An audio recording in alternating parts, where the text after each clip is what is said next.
traits. In a game as customizable as Dragon Quest Monster, these traits are really good because they're the only thing unique to each monster, their set of traits. So today we're looking at every traits in some of these games and putting them on a tier list.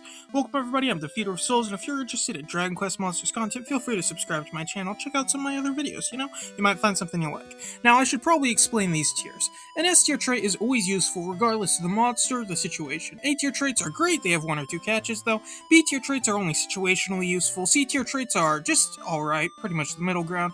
D tier traits are bad traits, but they're not intentionally bad. That's what the F tier is for.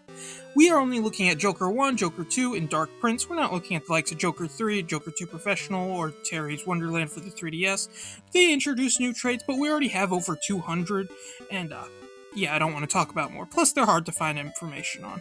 Also, another thing I should mention is that some of these games have similar named traits that do some different things, so they're all going to be color-coded based on the games they're from.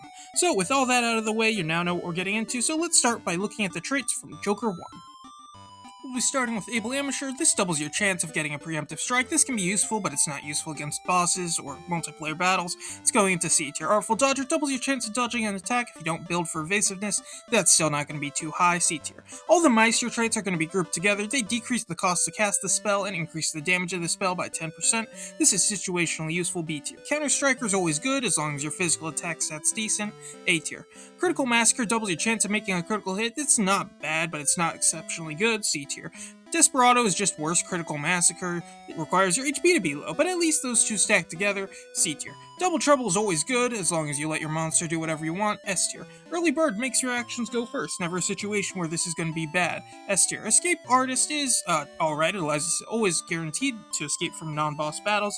I mean, it's useful, but it's not going to be too helpful. C tier. Fly Swatter ignores the special agility bonus of flying monsters. I didn't even know this existed until I made this video. That's going into C tier. Health Professional is the healing version of the Meister traits. It's also going into B tier. Last Word is similar to Early Bird, just slightly worse. A tier. Magic Miser reduces your magic consumption, so you only have to pay 3/4 the required MP. This is really good. S tier. Magic Regenerator regains 10% of your max MP each round. Really good. S tier. Magic Scourge is just a better version of Magic Miser. It's only 1/2 instead of 3/4. S tier. Master of Weapons allows you to equip any weapon in the game. This isn't really that useful. C tier. Metal Beater increases damage to metal enemies. Good if you're grinding metal enemies, that's it. It's going in a B tier. Metal Body decreases damage from physical attacks. Incredibly useful. Only on metal monsters. A tier. Paralyzer paralyzes enemies if you hit them with a normal attack. This is really good, so it's going into A tier. Poisoner poisons enemies with attack. I personally prefer Poison to Paralysis, so I'm going to put it in A tier. Psycho is really good because Psych Up is broken in Joker 1, S tier. Steady Recovery is the HP version of Magic Recovery. It's going into S tier. And that's it for the very first Joker game. This is a good time to mention that where they are in the tiers doesn't really matter. Some are better than others in each individual tier, but we're not really going to get too much into that. Just know if it's an S tier, it's good, and it's F tier, it's bad. Speaking of some traits that go into F tier, let's look at the Joker 2 traits. Joker 2 has way more traits, so we're going to start off with Hit Squad. Allows a monster to attack multiple times with their normal attacks. It's alright, B tier. Hopeful Hitter makes normal attacks into Hatchet Man. It's alright, B tier. Perilous Parrier makes your monster deal more damage, but they can occasionally take no damage at all. C tier. Grand Slammer allows monsters to hack all enemies while also, increasing the damage from all abilities. S tier. Big Hitter. Just a weaker version of Grand Slammer. S tier. All the Meister skills are back, they do all exact same thing, they're going into B tier. Giant Killer deals more damage to large monsters, it's B tier. Poisonous and Paralyzing are just not as good as being able to inflict it while you attack instead of inflicting it when you are attacked, so it's going into C tier. Confusing Touch, Sleepy Touch, Deadly Touch all are good except Deadly Touch. Confusing and Sleepy Touch are both going into A tier. Deadly Touch is going into C tier.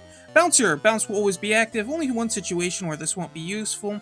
A tier. Counteractivist. It's always going to be useful. S tier. Close Scraper. Sometimes surviving with 1 HP? Sure, why not? A tier. Talent Scout, Pro Talent Scout, Genius Talent Scout just increase your odds of scouting monsters. Useful, but only in some situations. B tier. Yellow Belly and Timid make your monster occasionally just not listen to you. This is worthless. F tier. Foot Dragger. Your monster may just refuse to listen to your orders. F tier. This is worthless. Tactical Trooper, well, it's just Double Trouble, but with some random chance into it. That's going into B tier. Tactical Genius, same thing, but it's up to 3 times, so we'll move it up to A tier. All the roulette skills do the same thing, they just have a chance to increase or decrease the stat that they correlate to at the start of battle, or in the middle of the battle. They're going all into C tier. HP Gambit and MP Gambit will increase your HP and MP, but will reduce your attack and either your defense for HP or your wisdom for MP to 1. This is incredibly useless. This is going into D tier. Comeback Kid will just have your monster have a chance of reviving after dying. This is alright, it's going into B tier. Wave of Relief just randomly removes all status conditions on your party. Great stuff, A tier. Disruptive Wave, same thing, but it's buffs on the opponent's party, A tier. Heckling Hector allows you to remove enemy tension. This is great if they use tension, A tier. Rabble Rouser increases all allies' tension at the start of battle. Tension's great, S tier. Strangely Alluring, immobilizing enemies at the start of battle. Great stuff, A tier. Late Riser can put your monster to sleep at the start of battle. Only one situation where this is useful, and that doesn't even exist yet, D tier. Scare Stare will unnerve enemies at the start of battle. Imposing immobilizes enemies at the start of battle, and Intimidating intimidates and immobilizes enemies at the start of battle, all going into A tier. Fast Learner increases the XP you get while also stacking with multiple monsters. It's alright, it's going into B tier. Gold Getter, same thing but with gold, and it's now 20%. Also B tier. Ludist increases your odds of getting items after battle. It's alright, B tier. The Crafty Skills. We're going to separate this into 3 categories. The first is Crafty Offensive Magic. Reduces enemies' resistance to it unless they're immune. This is pretty good. It's going into A tier. Fun fact, it is immune, so it's not going to be useful on metal monsters. That's a mistake I made earlier. All the status conditions are just not as useful because status conditions just aren't as good as being able to deal damage, so they're going into B tier. Crafty Devil just reduces all of the enemy's resistance entirely to spells, status, elements, everything. This is going into S tier. That is all of the traits introduced in Joker 2. Quite a lot more, but we're just getting started. Dark Prince is the final one we're going to be talking about, and it has way more traits. Let's take a look. So, let's start with the tactical skills. Tactical Commander allows monsters to act twice, but it decreases their stats. B tier. Tactical Genius, up to 3 times, but it's still random, B tier. Tactical Titan, guaranteed to act 3 times, stat reduction still in play though, so it's A tier. Finally, Tactical Trooper will act 1 or 2 times per turn, but it's still random and it still has a stat decrease, C tier. Now, actual traits time. Crafty Devil allows you to ignore status condition resistance. Now, not everything, just status condition resistance. Not as good, B tier. Ultra Crafty Skills are crafty skills, but better, so they're going to go in the same tier, A tier. Absorbent Touch allows you to steal MP with normal attacks. This is not bad, B tier. Ace Evader triples your base evasion rate. This is useful if you have a high base evasion rate, C tier. Adrenaline Rush will increase your physical attack after you inflict a critical hit. This is a C tier skill. Agent of Chaos is really good if you're confused because your attacks will become critical hits on your enemies, B tier. Attacking Impulse, so when your HP is low you deal more damage, A tier. Benefaction allows you to get a bunch of buffs when you die. S tier. Big Bully, it raises damage against large monsters, B tier. Big Upper increases the effect of buffing skills, B tier. Close Scraper not always, will have a chance to keep you alive after a fatal blow, A tier. Collective Punishment, your single target abilities and other things that use the attack stat now hit everyone, S tier. Confusing Touch, same as before, A tier. Critical Mastermind, Critical Moment, Critical Sensation, Critical Theorist, and Critical Triumph all do similar things, they're all going in the same spot. It's because they increase critical hit rate and Highwire spell rate, C tier.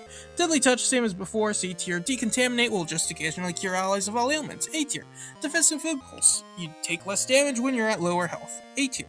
Desperate Measures, just ignores critical hits and haywire spells, A tier. Detox, just a worse version of Decontaminate, B tier. Dodge Denier, just ignores evasion, A tier.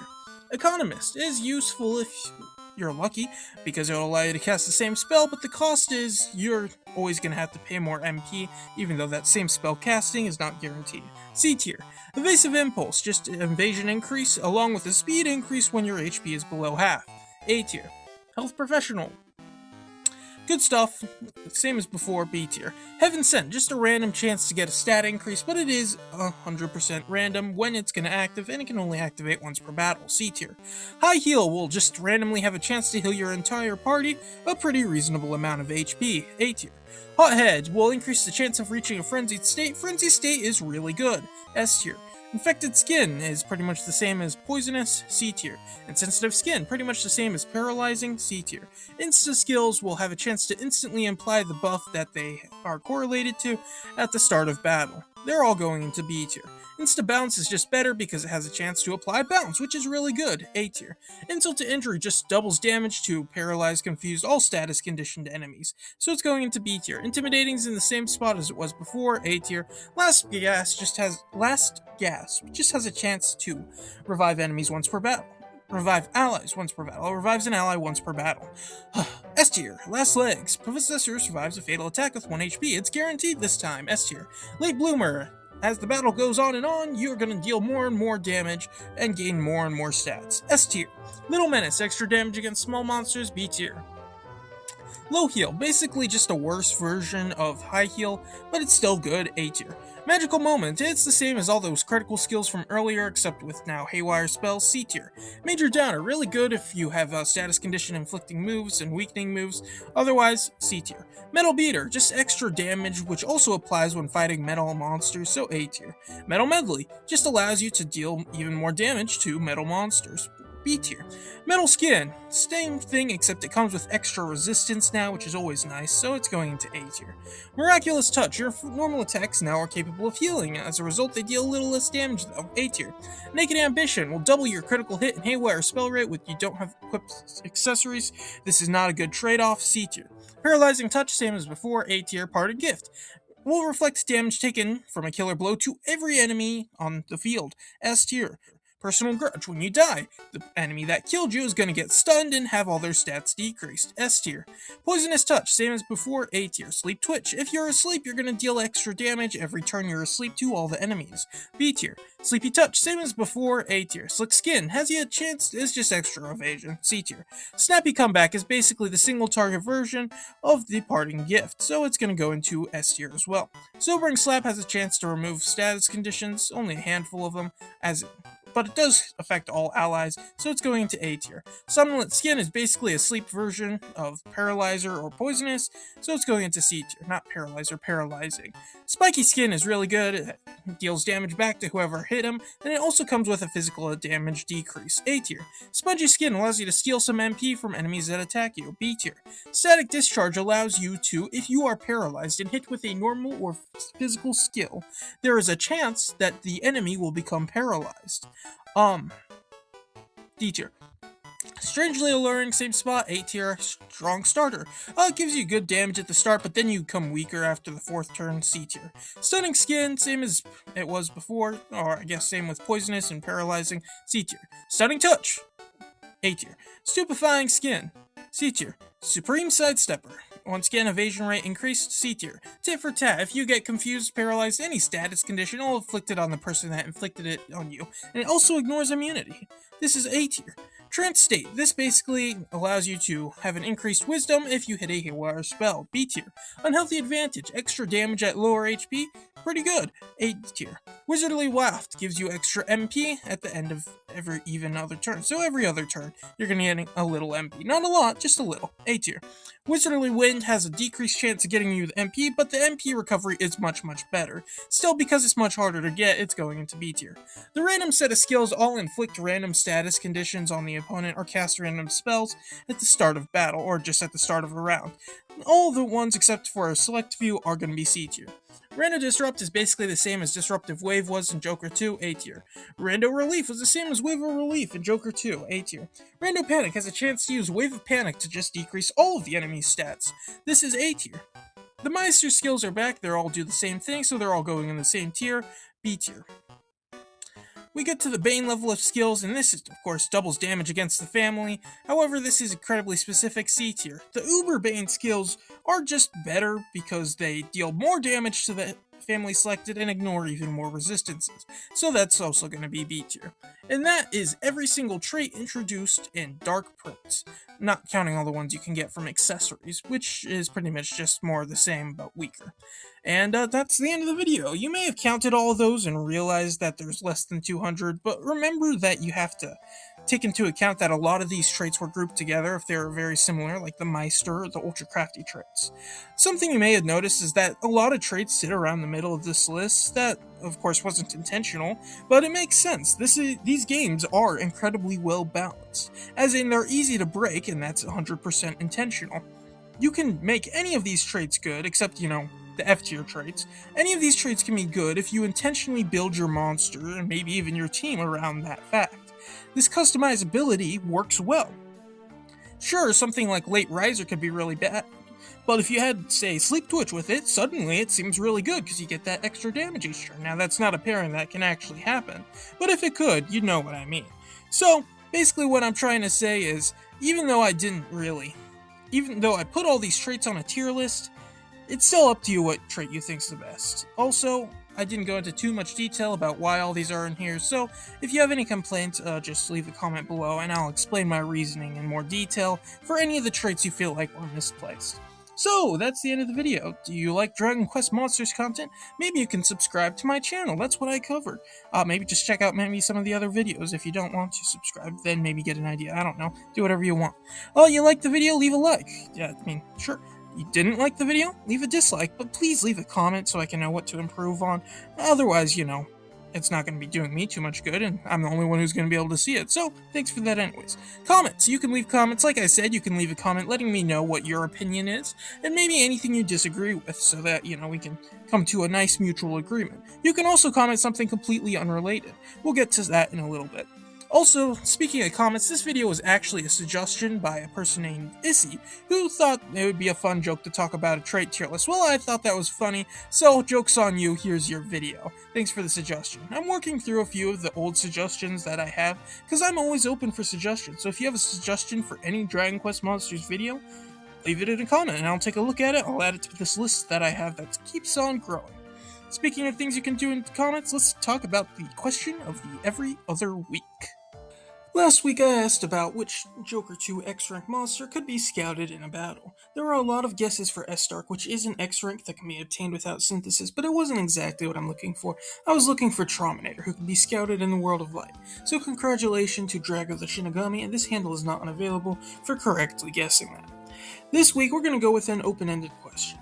I mentioned how I didn't cover the traits that were in Joker 2 Professional, Joker 3, Terry's Wonderland 3DS, Kobe and Tara's Adventure 3D on the 3DS, etc, etc. So, here's your challenge. What is a trait that was introduced in one of those games that I didn't cover? What I'm asking for is if you can name any of the traits that were introduced in that game along with their ability and maybe even a monster that has it, then let me know down in the comments. If you put the name, ability, and the monster that has it, and preferably the game it comes from, then I'll make sure that actually exists and give you a shout out in the next video. So, plenty of options on the table, not just one right answer. So go ahead and best of luck. Thank you all for watching, and this has been Defeater of Souls.